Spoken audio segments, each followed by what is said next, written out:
Si vous êtes curieux d'en apprendre davantage sur l'islam, de découvrir les bienfaits de cette magnifique religion ou d'explorer des discussions interreligieuses enrichissantes, vous êtes au bon endroit. Abonnez-vous à la chaîne pour ne manquer aucune de nos vidéos inspirantes et éducatives. Bonjour Dr Zakir, je m'appelle Sinto John, je travaille pour Rock Ceramics en tant que responsable des ventes. Je suis chrétien et je crois fermement en Jésus-Christ en tant que mon Dieu. Je sais bien que tous les musulmans accordent beaucoup de respect à Jésus-Christ en tant que prophète. Ma question concerne l'interdiction du porc dans l'islam. Ma première question est, considérez-vous toutes les paroles de Jésus et les miracles réalisés par Jésus comme mentionnés dans la Bible? Et si c'est le cas, permettez-moi de vous expliquer une chose. La croyance des chrétiens selon laquelle le porc ou tout aliment est interdit provient de l'Évangile, où Jésus dit que tout ce qui entre en vous sort de vous. Mais ce qui vient du cœur est ce qui rend un homme pur ou impur. Alors si vous considérez cela, pourquoi pensez-vous que le porc est interdit dans l'islam, si vous voyez Jésus comme un prophète? Et sinon, que pensez-vous que Jésus voulait dire par là? Avant de répondre à une question, je voudrais accueillir le président du prix international du Saint-Coran de Dubaï, M. Ibrahim Boumala, et aussi le vice-président Dr Saïd, pour nous avoir donné une merveilleuse opportunité et pour nous avoir permis d'être ici jusqu'à si tard, mashallah. Je voudrais le remercier et je prie le Tout-Puissant que Dieu donne plus d'opportunités aux habitants de Dubaï d'écouter de telles conférences. Et afin que de plus en plus de personnes obtiennent Hidayah, et Inch'Allah, Inch'Allah, les récompenses des personnes acceptant l'islam iront également au prix international du Coran de Dubaï, Inch'Allah, à Dr Ibrahim Boumala et aussi à Sheikh Mohammed, Inch'Allah. Le frère se demande si je crois aux miracles de Jésus-Christ mentionnés dans la Bible. Frère, je crois tout ce qui est mentionné dans la Bible, tant que cela correspond au Coran. S'il contredit le Coran, je n'y crois pas. S'il ne contredit pas et ne correspond pas, c'est ambigu. Tout ce qui correspond au Coran, j'y crois. En ce qui concerne la deuxième partie de la question que vous évoquez, relative à l'interdiction du porc, elle a été annulée car Jésus-Christ, paix soit sur lui, dit « Tout ce qui entre en vous sort, et l'essentiel provient de votre cœur. » Comment cela annule-t-il? Vous ne vous rendez pas compte que cela signifie que vous ne lisez pas la Bible. Jésus-Christ, paix soit sur lui, a dit dans l'évangile de Matthieu, chapitre 5, versets 17 à 20. Il dit « Ne pensez pas que je suis venu abolir la loi des prophètes. Je ne suis pas venu pour détruire, mais pour accomplir. Je ne suis pas venu pour détruire, mais pour accomplir. Quiconque brisera un seul point de la loi sera appelé le moindre dans le royaume des cieux. » Cela signifie que vous ne pouvez pas enfreindre un seul iota de la loi. C'est ce que Jésus-Christ, que la paix soit sur lui, dit. Maintenant, vous prenez un autre verset et dites « Ce qui entre en vous sort, et ce qui vient de votre cœur, c'est que vous pouvez manger du porc. » Où cela signifie-t-il que vous pouvez manger du porc? Vous contredisez votre Dieu Jésus-Christ, que la paix soit sur lui. Il dit « Ne pense pas que je sois venu pour abolir la loi des prophètes. Je ne suis pas venu pour détruire, mais pour accomplir. À moins que les cieux et la terre ne passent, pas un seul iota ou un seul petit ne peut passer de la loi jusqu'à ce qu'elle soit accomplie. Et quiconque violera une loi ou un petit, il sera appelé le moindre dans le royaume des cieux. Quiconque la gardera et enseignera aux hommes de la même manière, il sera appelé grand dans le royaume des cieux. À moins que votre justice ne dépasse celle des scribes et des pharisiens, vous n'entrerez en aucun cas dans le royaume des cieux. Donc, si vous voulez aller au paradis, vous devez être meilleur que les Juifs. Vous devez suivre chacun des commandements de Moïse. Paix soit sur lui. C'est l'enseignement de Jésus, mes amis. Évangile de Matthieu, chapitre 5, versets 17 à 20. D'accord, si c'est le cas, que pensez-vous qu'il voulait dire quand il a dit que tout ce que vous mangez entre, tout ce qui entre et sort de vous, ce qui vient de votre cœur est ce qui détermine ce qui est pur ou impur? C'est simple, ce qui entre sort. Quel est le problème avec ça? Tout ce que vous mangez sort. Y a-t-il un problème avec ça? Non. Cela a été demandé en rapport avec les disciples de Jésus, qui ont été interrogés par les Juifs sur pourquoi ils ne suivaient pas la cérémonie traditionnelle de se laver les mains avant de manger. C'est à ce moment-là que Jésus a répondu « Ne comprenez-vous pas que ce que vous mangez, peu importe si c'est pur ou impur, entre en vous et sort de vous? » Il n'a pas dit que ce que vous mangez, qu'il soit pur ou impur, n'a pas d'importance. C'est votre expression. Ce n'est pas mentionné dans la Bible de cette façon. Non, il est mentionné dans la Bible ce que vous mangez. Dit-il que peu importe si ce que vous mangez est pur ou impur? Est-ce que ça dit ça? Non, ça ne dit pas, désolé. Alors s'il vous plaît, ne mettez pas vos mots dans la Bible. D'accord. Vous pouvez vérifier, je cite de mémoire. Je n'ai pas la Bible devant moi. Ce que vous dites, vous interprétez vos mots à travers la Bible. Non, mais il a définitivement dit que ce que vous mangez sort de vous. Bien sûr, ce que vous mangez doit sortir. Ce que vous mangez doit sortir. Nous sommes des êtres humains. Il ne dirait pas simplement cela pour rien, c'est simple. Ce que vous mangez est simple. Votre cœur signifie que cela vient de vous. Cela veut dire que votre cœur doit suivre le commandement.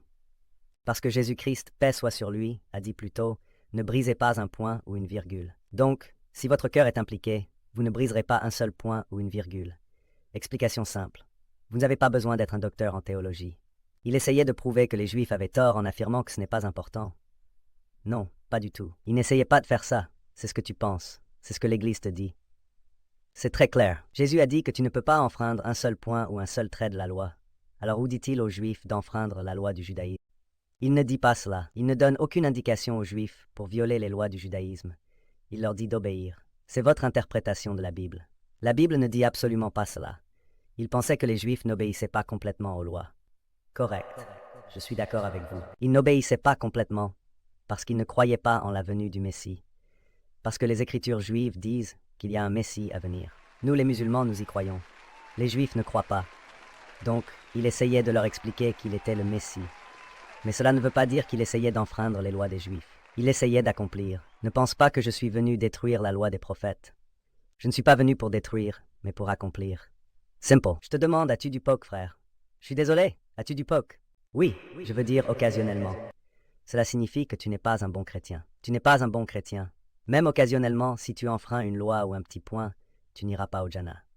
Ce n'est pas le Coran qui le dit. La Bible le dit, même si vous péchez et que vous enfreignez une loi ou un iota, vous n'irez pas au paradis. Vous ne pourrez pas entrer dans la vie éternelle. Et vous avez dit que vous êtes chrétien pratiquant. Tu as dit que tu crois que Jésus-Christ est Dieu. Je ne crois pas que Jésus soit Dieu, mais je suis ses leçons. Je l'aime plus que toi. C'est ce que Jésus a dit. C'est de cœur. C'est l'explication de votre valeur. C'est du cœur. Je l'aime. J'aime Jésus-Christ. Paix soit sur lui. Est-ce que tu le fais?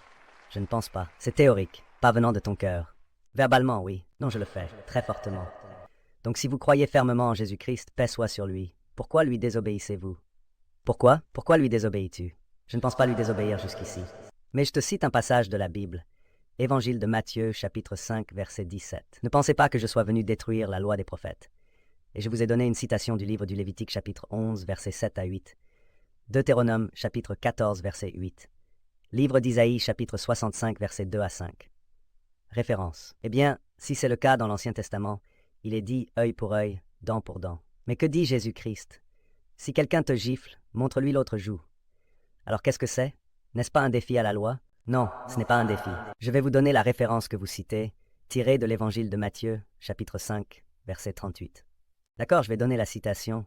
Je ne veux pas la citation, je veux la réponse à ma question. Mais d'abord, je vais donner la référence de la citation. Alors je vais donner la réponse. Je donne toujours avec des preuves. Tu crois que tu peux faire ça sans preuve? Je suis un homme de preuve, avec référence, de votre écriture. D'accord, Évangile de Matthieu, chapitre 5, verset 38. Il a été dit dans les temps anciens, œil pour œil, dent pour dent. Mais je vous dis, celui qui prend une chemise, donnez-lui le manteau. Celui qui marche avec vous 1 000, marchez avec lui 2 000. Celui qui vous offre une joue, offrez-lui l'autre. C'est tout. Ça ne veut pas dire qu'il s'y oppose. Il montre que ça a été dit dans le passé. Mais ces deux lois ne correspondent pas. Elles sont totalement différentes. Elles s'opposent l'une à l'autre.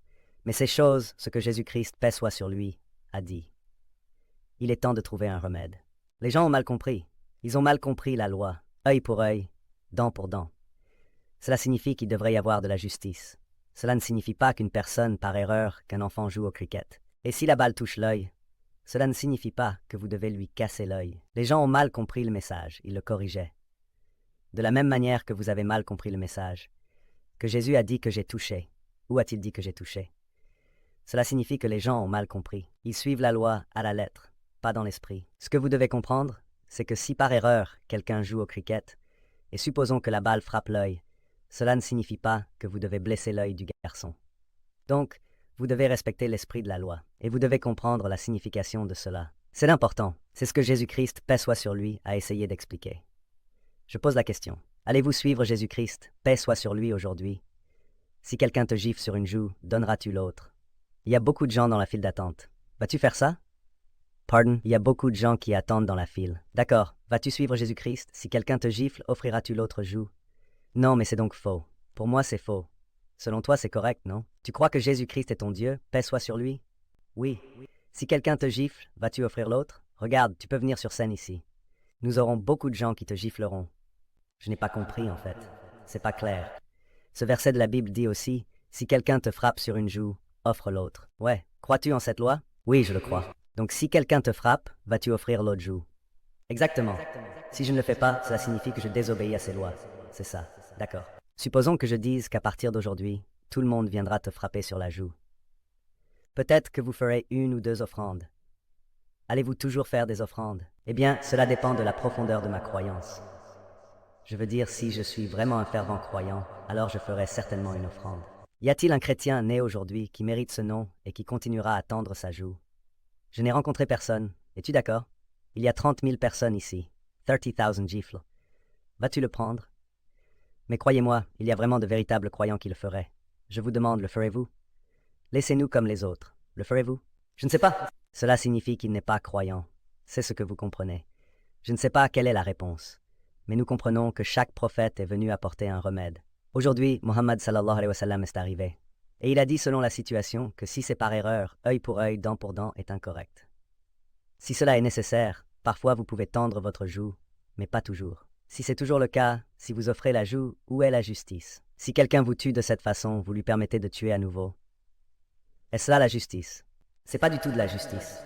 Mais selon la situation, vous devez continuer à changer. Ainsi, je dis que je crois aux enseignements de Jésus-Christ, paix soit sur lui, qui sont en accord avec le Coran. Si cela ne correspond pas au Coran, alors ce que je dis est une interpolation. C'est une fabrication. C'est une fabrication, parce que tout ce qui est écrit dans la Bible n'est pas la parole de Dieu. Selon des chercheurs du christianisme, il y a de nombreuses interpolations dans la Bible. Il y a beaucoup de concoctions. Il y a beaucoup de fabrications. Selon des revues chrétiennes, il y aurait 50 000 erreurs dans la Bible.